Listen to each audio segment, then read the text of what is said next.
我唔信你，係你唔信我啊！你咩都唔記得，你真係好彩。但我時時刻刻都記住，每日都係過得咁痛苦。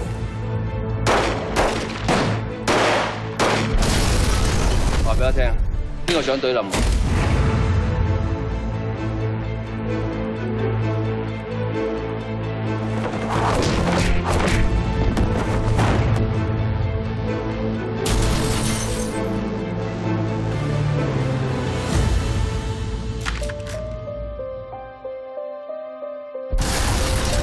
我哋會搏晒命，同你揾翻個兇手出嚟。個人係我殺嘅，唔好再查啦，唔好做啲無謂嘢啦，好冇？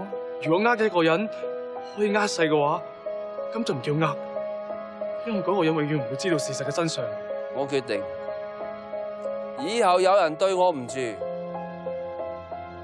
我要佢10倍奉還。一日係兄弟，一世都係兄弟。我求你啊！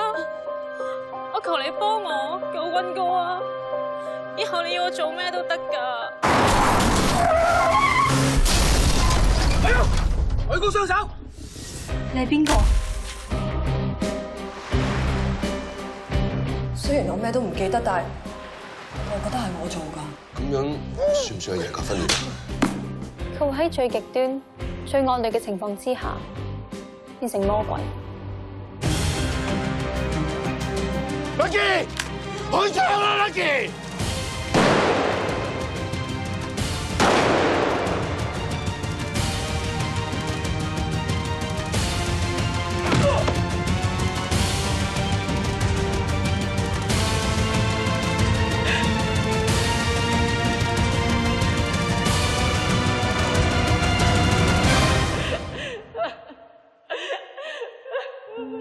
你哋揾夠料嘅，咪做我咯。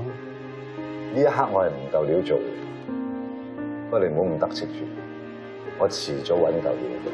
呢個世界嘅所謂界線並唔係想象之中咁分明，有好多嘢唔係單睇表面咁簡單，有好多 case 並唔係單睇證據就可以話一個人有罪定冇罪。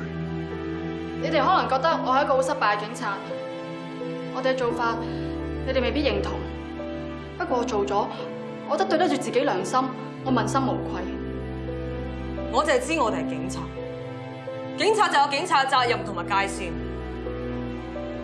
我唔知你哋條線幾時變到咁模糊。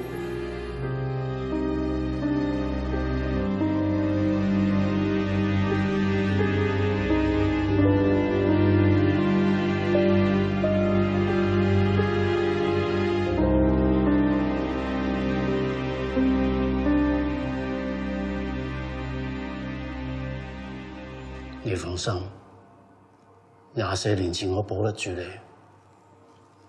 今日我都一樣可以保住你。